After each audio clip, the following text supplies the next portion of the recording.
Radio Futé, le forum.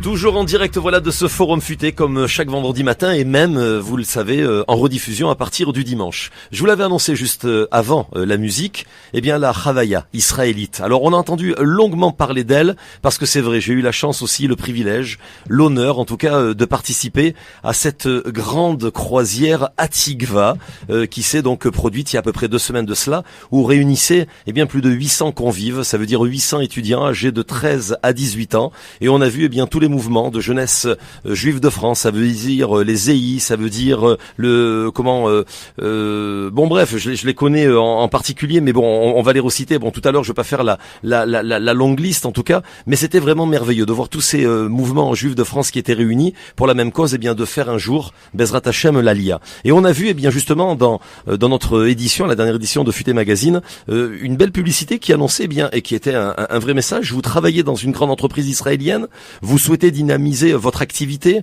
recruter un stagiaire en tout cas de qualité grâce à un programme justement assez particulier, eh bien vous profitez des compétences d'un jeune étudiant ou diplômé français, vous l'aidez à tenter en tout cas sa chance en Israël et l'appel était fait justement en direction des entreprises israéliennes. Et on voit que beaucoup d'entreprises israéliennes souhaitent justement avoir, parce qu'ils ont bien compris qu'il y a un certain sérieux, il y a une certaine en tout cas compétence face à ces juifs de France qui veulent tenter leur expérience professionnelle pour réussir une alia en Eretz Israël. Alors sans plus attendre, je voudrais donner eh bien la parole à Ori, qui est Ori Citruc, qui est justement eh bien la responsable, on va dire, de la Chavaya israélite, qui est quelque part la filiale de l'agence juive. C'est bien ça, Ori, bienvenue. Bonjour. Bonjour. En effet, la Chavaya israélite, c'est une filiale de l'agence juive qui permet à des jeunes du monde entier de venir en Israël et de passer donc soit un séjour de quelques semaines, de quelques jours en Israël, et effectivement aussi de venir faire un séjour un peu plus long dans le cadre de programme Massa. C'est le département pour lequel je travaille. Pour rappeler un petit peu en chiffres, effectivement, vous rappeliez le bel événement Oui. Le bel événement Hatikva de la croisière qu'a organisé la Chavaya israélite, mais c'est également donc des dizaines de milliers de personnes jeunes du monde entier qui passent par la Chavaya israélite pour arriver en Israël et avoir une expérience soit touristique, soit d'intégration en Israël. Alors effectivement, moi je travaille pour le département des programmes longs, des programmes Massa. Et dans ce cadre-là, effectivement, nous avons des programmes qui sont à la fois des programmes pour les stagiaires, pour les postes universitaires, des étudiants, et des programmes pour les postes bac, qui sont des programmes d'une année, à la fois de préparation linguistique, donc avec un ulpan, des programmes académiques, des programmes de découverte d'Israël, et forcément, pour ceux qui souhaitent ensuite concrétiser cela en une alia, des programmes d'intégration en Israël. Alors, j'ai vu aussi marqué programme gouvernemental, stagiaire entièrement pris en charge et rémunération, pardonnez-moi, libre. Ceci veut dire quoi? Ce sont des stages, mais en tout cas qui ne sont pas rémunérés pour ces étudiants-là. Alors, effectivement, pour tout ce qui est programme de stage pour les étudiants, nous avons des partenariats avec plus de 800 ou 900 entreprises israéliennes et dans ce cadre-là, nous proposons de faire donc un stage de plusieurs mois en Israël qui sont des stages conventionnés, donc avec signature de convention de stage, et surtout des stages à grande responsabilité parce que les entreprises en Israël elles souhaitent bénéficier des compétences de tous les stagiaires qui passent chez eux, des étudiants, et surtout du savoir-faire et de la formation, si vous voulez, française notamment. Effectivement, ce ne sont pas des stages rémunérés à la base, mais comme il est très justement indiqué dans la publicité, ce sont des stages avec rémunération libre, donc tout est sujet à négociation. Alors justement, il y a ici, juste à côté de vous, vous êtes venu bien accompagné avec un beau garçon, voilà, qui s'appelle eh bien Monsieur Thierry Torgman, qui est le responsable donc de communication. Vous avez bien été choisi, en tout cas je le vois déjà, mais vous allez donc vous exprimer. Alors pouvez-vous nous en dire un peu plus peut-être ? Alors tout à fait. Alors en fait, ce qui se passe, c'est que les stages ne sont pas rémunérés en tant que tels. Maintenant, nous avons une responsable des ressources humaines qui est en contact avec les DRH de 800 ou 900 entreprises en Israël et qui permet donc justement de faire passer des CV de jeunes étudiants français, soit dans leur cadre de leurs études, soit même après leurs études, pour leur trouver un stage avec des responsabilités. Donc, ce qui est intéressant, c'est que ça permet d'avoir des grosses entreprises comme HP, comme L'Oréal, comme Intel, comme Google, des grosses boîtes en Israël qui n'auraient peut-être pas eu forcément en France. Donc, c'est un tremplin professionnel et c'est une première expérience professionnelle en Israël, quelque part qui n'a pas de prix.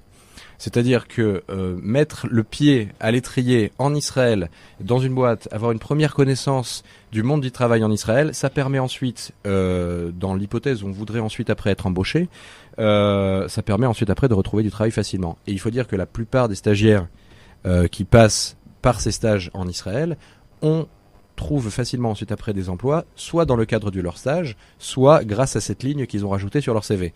Donc c'est pas rémunéré en tant que tel, mais on va dire que c'est un investissement pour l'avenir, pour pouvoir avoir ensuite une expérience professionnelle et d'autres expériences professionnelles en Israël. Certains restent-ils dans les entreprises parce que Baruch Hashem, ils se sont bien fait remarquer lors de leur stage et ont gagné, si je peux m'exprimer ainsi, quelque part un emploi. Alors voilà, donc normalement il y a à peu près il y a un pourcentage très élevé de personnes qui restent dans le cadre de leur entreprise, parce que c'est vrai que les entreprises préfèrent embaucher ou recruter définitivement une personne qu'elles ont déjà formée, et comme Ori l'a dit tout à l'heure, c'est des personnes, les stages en Israël, et ça c'est une grosse différence par rapport à la France, sont des stages dans lesquels on donne des responsabilités directement aux jeunes qui sont dans l'entreprise, c'est-à-dire c'est pas café photocopieuse, c'est directement, on va les considérer comme des véritables employés de la boîte, et à partir de là, ça leur permettra d'enchaîner ensuite après vers un véritable travail. Donc c'est des stages qui sont entre 4 et 5 mois, jusqu'à 10 mois on va dire de programme. Il y a des bourses qui permettent de prendre ça en charge, et ce qui est intéressant aussi, donc on demande aux personnes de parler soit déjà l'hébreu, soit l'anglais pour pouvoir être accepté dans le stage. Mais ce qui est intéressant, uniquement savoir l'hébreu et l'anglais, ou l'anglais, ou y a-t-il déjà un minimum au niveau quelque part de leur bagage universitaire en France? Alors normalement, l'idéal c'est justement déjà c'est l'anglais. Parce que ça permet de bosser dans des boîtes internationales qui travaillent en anglais en Israël. Mais il y a, sinon il y a l'hébreu effectivement, mais sinon il y a quelques boîtes francophones qui travaillent soit directement avec la France, soit des boîtes israéliennes qui veulent développer des départements en France, ou des boîtes exclusivement francophones qui cherchent des stagiaires en français. Maintenant, il y en a beaucoup moins. On travaille avec 900 entreprises. Maintenant, c'est un petit pourcentage qui sont exclusivement francophones. On travaille vraiment essentiellement avec des boîtes israéliennes. Mais ce qui est intéressant, c'est que à côté du stage en entreprise, au-delà du stage de l'expérience professionnelle, il y a également un ulpan et tout un programme de découverte d'Israël. C'est-à-dire qu'il y a des excursions.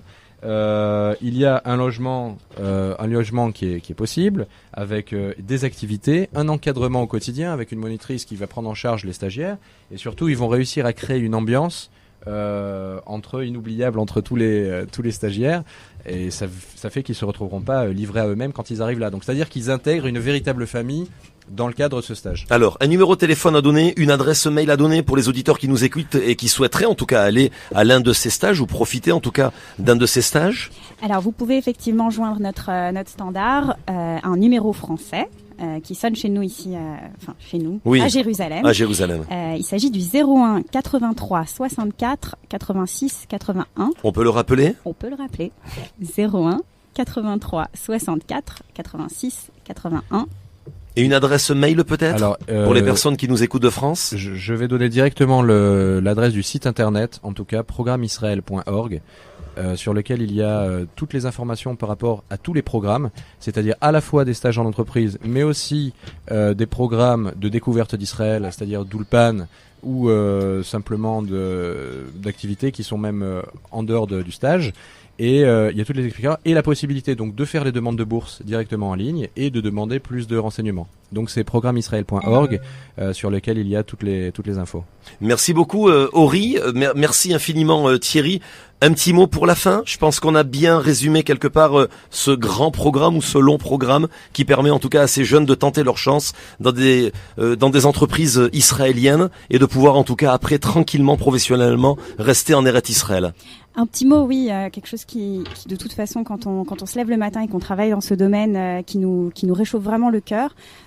Au-delà effectivement, au-delà de l'actualité assez lourde, difficile qu'on a actuellement, et c'est vrai que je vous fais un aveu, j'ai passé Shabbat avec le Futé Magazine à lire un peu les articles, etc. C'est vrai qu'on a du mal à se détacher de ce quotidien, mais d'un autre côté, quand on arrive au boulot le matin et que le standard explose, que des je dirais vraiment des centaines de jeunes étudiants francophones, donc de toute l'Europe finalement, nous appellent, et le standard explose malgré la situation difficile sécuritairement parlant qu'on a actuellement en Israël. C'est parce que vous y attendiez par rapport à une telle actualité? Écoutez, on s'y attendait, on s'y était préparé en tout cas. Effectivement, avec Thierry, avec toute l'équipe, on était préparé à cela au niveau de l'offre qu'on a des programmes Massa à la Chavaya israélite. Mais c'est vrai qu'on se dit pas que, enfin, on a toujours un doute,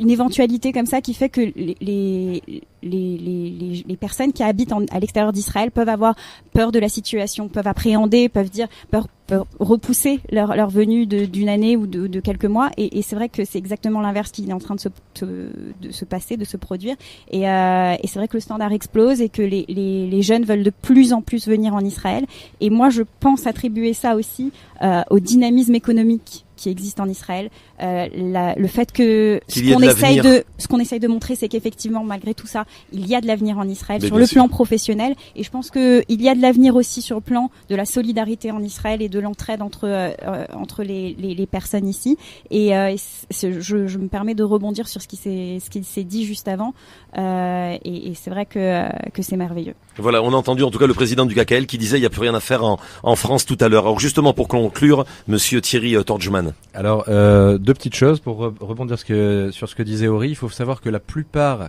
des stagiaires que nous avons actuellement en Israël, c'est-à-dire à peu près 250 stagiaires qui sont dans des entreprises israéliennes actuellement, il n'y en a aucun qui a quitté Israël malgré la situation.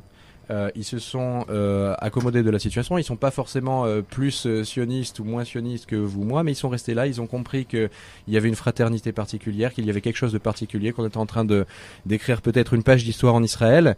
Et malgré leurs horizons différents, c'est-à-dire c'est peut-être pas forcément des juifs qui sont proches des communautés ou qui sont sionistes de base, mais c'est des gens qui ont voulu avoir une expérience. Ils se sont rendus compte de ce qui se passait ici et ils ont voulu en faire partie. Donc il n'y en a aucun qui a quitté les programmes de stage. Et la deuxième chose que je voudrais dire, et vraiment pour conclure, c'est que ça peut leur donner ces programmes-là, ça peut leur donner une opportunité de voir Israël différemment, c'est-à-dire donc justement sous l'angle du dynamisme économique, et justement pour sortir un petit peu peut-être des a priori qu'on peut avoir sur Israël quand on est en France et qu'on n'est peut-être pas forcément toujours bien informé. Et certains restent et arrivent à s'intégrer grâce à ces programmes. Les autres auront changé leur vision sur Israël et deviennent des ambassadeurs d'Israël en France, et c'est finalement ce qui est important. En tout cas, merci beaucoup monsieur Thierry Torjman, responsable donc de communication pour la Chavaya israélite. Merci infiniment également à Ori Citru qui est la responsable. Tu es venu également représenter Ilani, qui m'a énormément marqué. Voilà, lors justement de cette croisière justement à Tikva, où nous étions à Chypre tous ensemble. Ça restera un moment mémorable. Je sais que beaucoup ont supplié les parents, parce que les parents, au moment où nous étions à Chypre, comme ça nous sommes partis pour rappeler ça aux auditeurs de Haïfa, donc jusqu'à Chypre, et de Chypre après nous sommes revenus donc vers Eret Israël. C'est à ce moment-là où le conflit a commencé à partir, en tout cas depuis Israël, et les parents suppliaient leurs enfants de bien rentrer une fois qu'ils rentraient à Haïfa, et bien de repartir vers la France, parce qu'ils étaient énormément inquiets.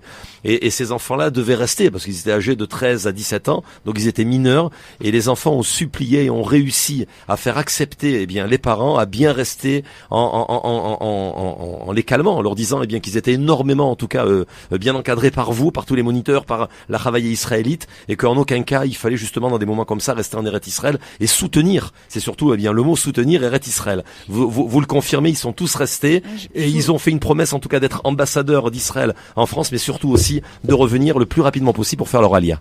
Je vous le confirme, et je tiens en plus à rendre hommage à toute l'équipe de la Chavaya israélite, et notamment l'équipe d'Ilanit. pour le travail incroyable qu'ils ont mené pendant ces 3-4 semaines du séminaire. Du séminaire, enfin de 3-4 semaines où les jeunes étaient en Israël. C'est vrai qu'il y a eu énormément de changements de programme, énormément de choses à adapter, etc. dans le programme des jeunes. Et c'est vrai qu'ils ont assuré au niveau de la sécurité de ces jeunes francophones, ces jeunes français en Israël.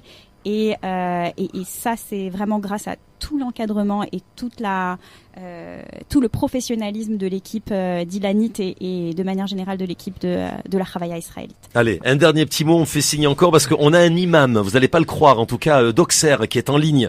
C'est un ami d'Israël, un ami des Juifs. On va le monter à l'antenne, c'est assez particulier, donc restez bien branchés. Mais pour conclure, alors cher Thierry Torgeman. Alors juste un dernier petit mot pour dire que les programmes ont aussi leur spécificité, c'est que les jeunes qui arrivent en Israël sont pas lâchés dans la nature et que en plus de leur stage et des cours d'Ulpan et des activités qu'ils ont un encadrement 24 heures sur 24 sur le lieu d'habitation, c'est-à-dire une animatrice qui les aide dans leur vie au quotidien en Israël. Et donc c'est vrai que c'est un soutien qui est aussi extrêmement important pour s'intégrer. En tout cas, bravo à la Chavaya israélite. Voilà pour tout le travail en tout cas que vous faites. Bravo à toutes les personnes qui la représentent. Vous faites un travail vraiment hors pair. Nous vous remercions.